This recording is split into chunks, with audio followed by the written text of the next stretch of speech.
Olá a todos vocês, estamos aqui mais um dia reunidos com as nossas aulas de geografia.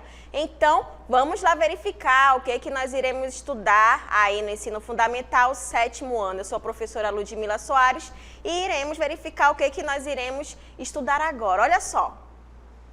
Na nossa aula 35, nós iremos verificar aí a nossa revisão e a nossa avaliação da unidade 3. Então, vamos lá iniciar nossa aula.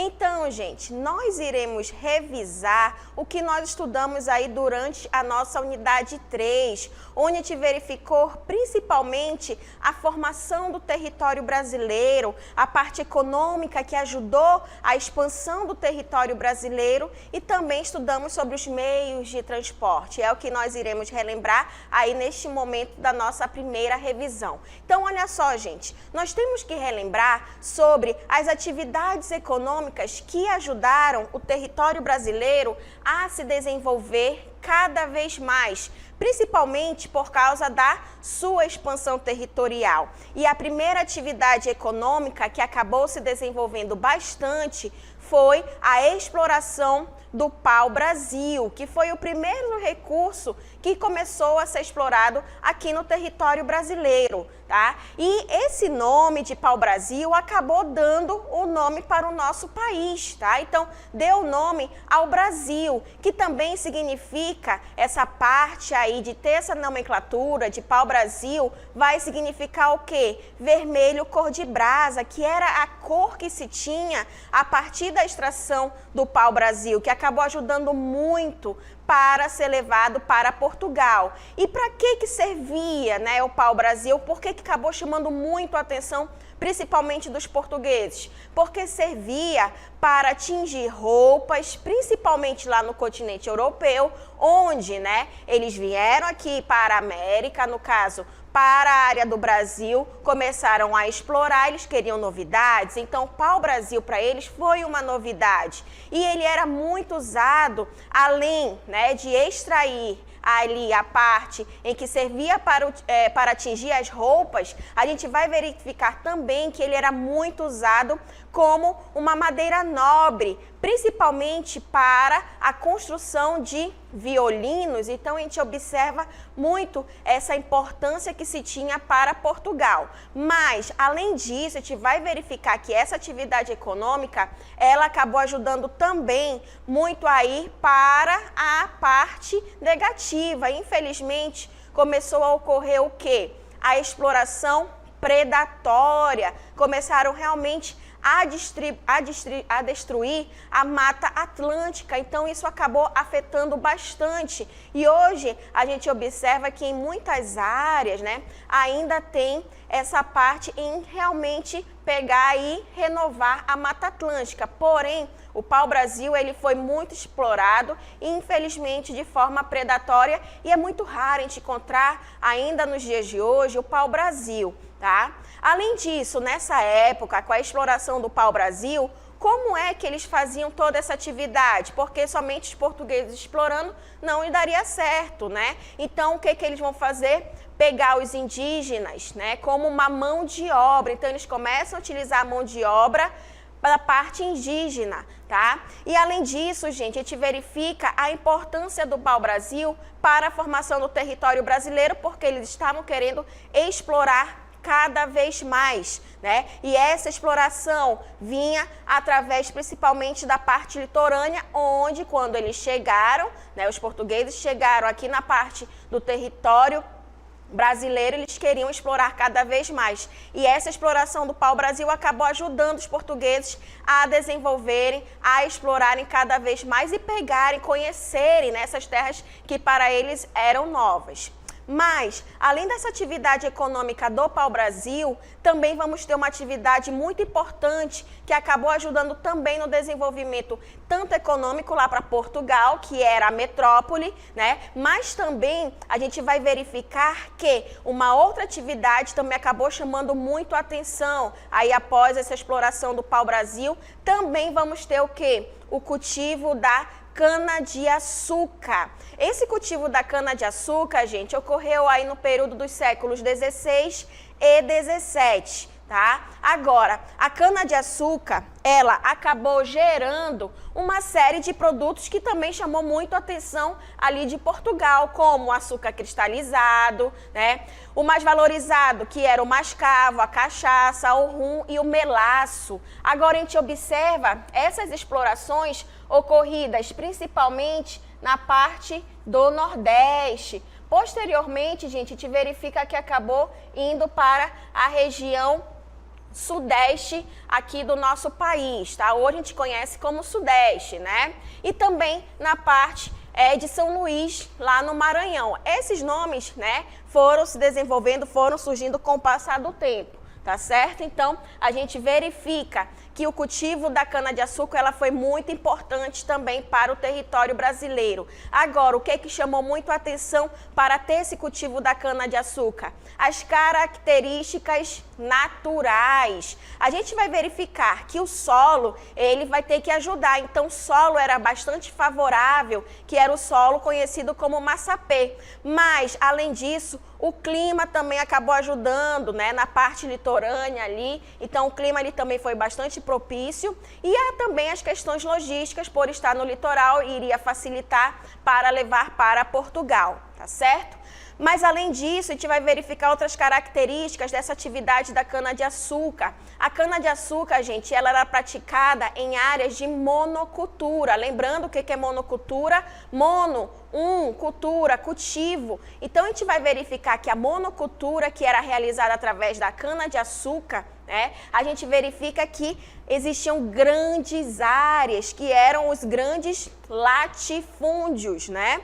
Latifúndios, grande, né? Fúndios, campos, terras. Então, a gente verificava que desde aquela época, né, da época da colonização, da exploração do território brasileiro, já existiam as partes de latifúndios, que até hoje a gente observa muito na parte litorânea do nosso país. Então, esses problemas que a gente verifica em relação à distribuição de terras é uma questão recente? Não, é desde essa época da colonização, onde existiam esses grandes latifúndios que praticavam atividades de cultivo, e nesse período era o quê? A cana-de-açúcar, tá? Que chamava realmente muito a atenção ali de Portugal.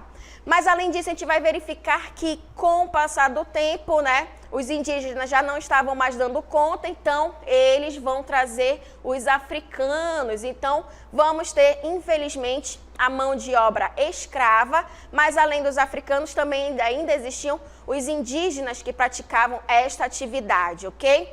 E esse ciclo econômico, ele foi responsável pela ocupação do Nordeste brasileiro, principalmente na área de Pernambuco e Bahia. Então, a gente observa que nesta área, nesse período, a atividade da cana-de-açúcar acabou se desenvolvendo bastante, tá certo?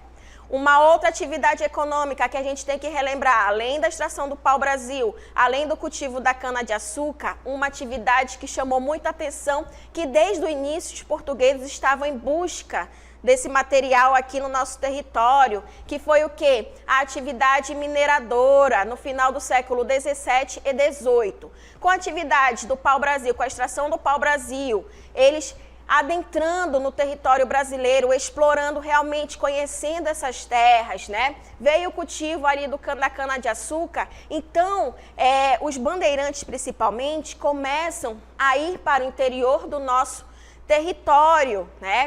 Nesse período aí em que estava ocorrendo essa exploração. Então, uma outra atividade que começa a surgir, porque eles começam a encontrar esses metais preciosos, foi a atividade mineradora, que acabou favorecendo aí a ocupação do interior, tá, do Brasil, principalmente aí na região sudeste e centro-oeste, toda essa área, tá? Agora, Essa atividade vai ocorrer principalmente nessa região, né? Mas também, com o passar do tempo, começam a ir para outras áreas. Então, vamos ter várias atividades econômicas aí no século XVIII. Tanto aí com a parte da cana-de-açúcar no litoral, que a gente observa em verde, né? A exploração do algodão, que está aí em branco. Também a parte da pecuária, gente. A pecuária ajudou muito o Brasil a se estender cada vez mais para a parte que até então pertencia, né? A gente verificava que pertencia à Espanha e não a Portugal, através do Tratado de Tordesilhas, né? Então, a gente observa todo esse desenvolvimento econômico no território brasileiro. E a atividade mineradora também foi uma delas, onde toneladas, gente, de ouro foram levadas para Portugal. E isso a gente verificava também que existiam altas cobranças de impostos. Então, isso acabou dando muita importância dessa atividade mineradora para a formação do território brasileiro. Então, essas são as características que acabaram desenvolvendo e chamando muito a atenção dos portugueses, que acabaram aí explorando cada vez mais todos esses recursos naturais que encontravam aqui no território brasileiro naquela época, tá? Mas também, além dessa atividade mineradora, uma outra atividade também que chamou muito a atenção, que acabou também ajudando o nosso país a se desenvolver, que é uma atividade um pouco mais recente, né, que ocorreu ali a partir do século XIX, foi a atividade da cafeicultura, o cultivo de café. Tá? Nessa época, a gente vai verificar aí que o cultivo do café se concentrava principalmente no Vale do Paraíba, tá? Que pega ali a região das cidades do Rio de Janeiro e de São Paulo, tá? Mas depois acabou indo para o interior de outros estados aí de São Paulo e também do Paraná, onde tem um solo bastante fértil, né? Que se tem aí as terras roxas. Então, gente, a gente verifica que algumas fazendas, também monocultoras, eles acabavam utilizando essa mão de obra escrava e também tinham um sistema de plantation, tá? Então, o cultivo de café não vai ser muito diferente em relação ali dado o cultivo da cana-de-açúcar. Agora, a região sudeste, gente, ela acabou sendo o principal produtor de café, que acabou se tornando o principal centro econômico e também o centro político aqui do nosso país. Então, por isso que hoje em dia a gente observa a região sudeste como a região mais desenvolvida no nosso país, com a atividade aí da cafeicultura, porque posteriormente eles começaram a trazer as indústrias. Vai ter um período em que o café ele vai estar em crise, né? A crise de 1929 com a Bolsa de Valores de Nova York. Então, o caso aqui, os donos dessas terras de café vão ter que verificar uma outra situação para sair dessa crise. Então, eles começam a trazer o quê? As indústrias aqui para a região sudeste do Brasil. E nesse período, gente, houve o quê? Houve a construção de várias ferrovias, principalmente lá para a região sul e sudeste. E essa construção das ferrovias teve como principal objetivo o quê? De promover, gente, o escoamento desses grãos de café. Tá? Então, vai ocorrer esse escoamento dos grãos de café, principalmente para o porto lá em São Paulo, né? No estado de São Paulo, que vai ser Santos, que vai ser uma cidade costeira aí de São Paulo, ok?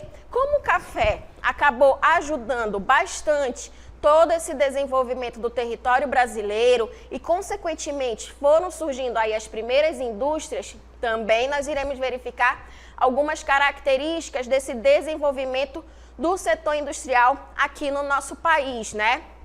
E ele acabou sendo dividido, gente, em 4 fases, tá?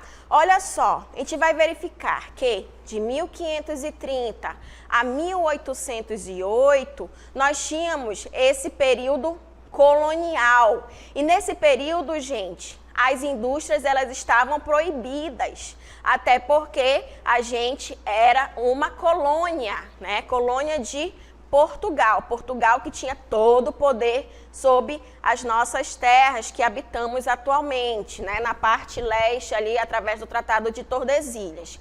Já no período de 1808 a 1930, vai compreender a época joanina, onde o primeiro e o segundo reinado, né, acabou se desenvolvendo e a primeira república. E surgem as primeiras fábricas nesse período. Porém, o café era o grande produto, né, de exportação para esses países, ok? Então, a gente observa todo esse desenvolvimento aí. Mas, com o desenvolvimento, com o passar do tempo, né, essas indústrias foram se desenvolvendo aqui no território brasileiro, principalmente lá na região sudeste, vai existir um período, né, em que esse processo de industrialização acabou marcando muito, onde realmente começam a surgir as primeiras indústrias brasileiras, que foi a industrialização no governo de Getúlio Vargas. Getúlio Vargas, gente, foi o primeiro governo aí em que realmente tem essa preocupação de instalar indústrias que eram realmente brasileiras. Aí, então, o primeiro governo de Getúlio Vargas, que ocorreu aí no período de 1930 a 1945, o Estado ele passou a investir aí na abertura dessas empresas públicas, tá? Com destaque principalmente para o quê? Para uma indústria pesada, né? O que é uma indústria pesada? É uma indústria de base, onde fabrica produtos pesados, né? Como por exemplo, tratores, né? Para ser levado para outras indústrias para ocorrer essa fabricação.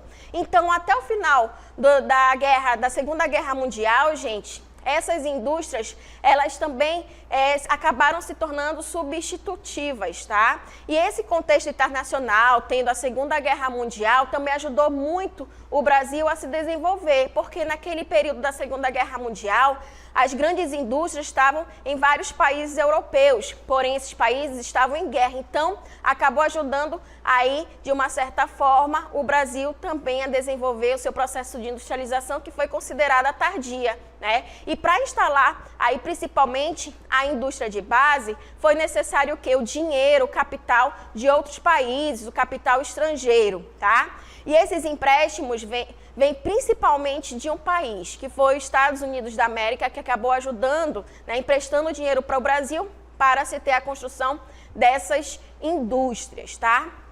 Agora, como que ocorreu toda essa criação aí dessas indústrias de base? Gente, a criação aí dessas indústrias de base vai vir principalmente com a Companhia Siderúrgica Nacional, que foi construída aí no período de 1941.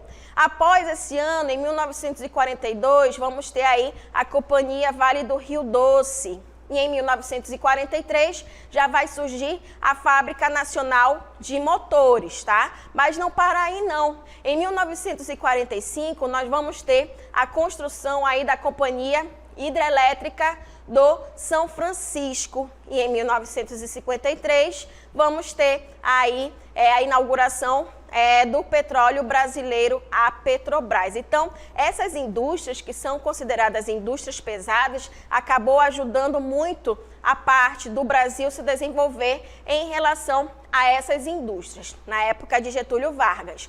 Mas também, um outro governo que acabou ajudando nesse processo de industrialização do Brasil foi de Juscelino Kubitschek. Olha só, em 1956 a 1961, Juscelino Kubitschek, também conhecido como JK, ele teve um plano de metas, né? E qual foi esses planos de metas aí que ele vai colocar para a população brasileira? Onde vai ter grandes investimentos estatais, principalmente nos setores de energia e também de transporte, com a construção de rodovias, ferrovias, de portos, tá? E nesse período, gente, estava ocorrendo o quê? A entrada de capital estrangeiro, de dinheiro de outros países, principalmente nos setores de automóveis, de eletrodomésticos, de maquinários e outros equipamentos, e também na parte da indústria químico-farmacêutico, ok? Agora, isso vai ter uma consequência, né? A gente está emprestando dinheiro de um outro país, né? Então,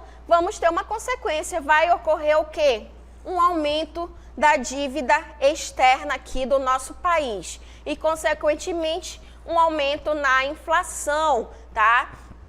E a gente vai verificar que toda essa concentração vai estar onde? Na região sudeste do nosso país, enquanto outras regiões ainda não estavam ocorrendo tanto essa parte de desenvolvimento, mas que até hoje em dia a região sudeste, né, ela chama atenção pela quantidade de indústrias que se tem por lá, tá certo, gente?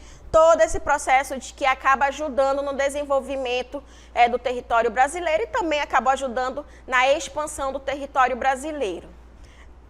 Além de a gente estudar, né, todo esse processo de atividade econômica, também temos que relembrar sobre a importância do transporte que veio desde esse período aí da industrialização, né? Então a gente também vai relembrar aí sobre a importância dos rios aqui para o estado do Amazonas. Olha só, a gente vai verificar, gente, que os rios eles vão acabar se entrecortando aí em todo o estado do Amazonas. A gente sabe que o nosso estado ele é bastante extenso e isso foi muito fundamental para a conquista aí do território na épocas passadas, que acabou permitindo essa navegação aí de embarcações. Agora, a navegação aqui na nossa região ela é um pouco limitada, principalmente durante a vazante, durante a seca dos nossos rios, né?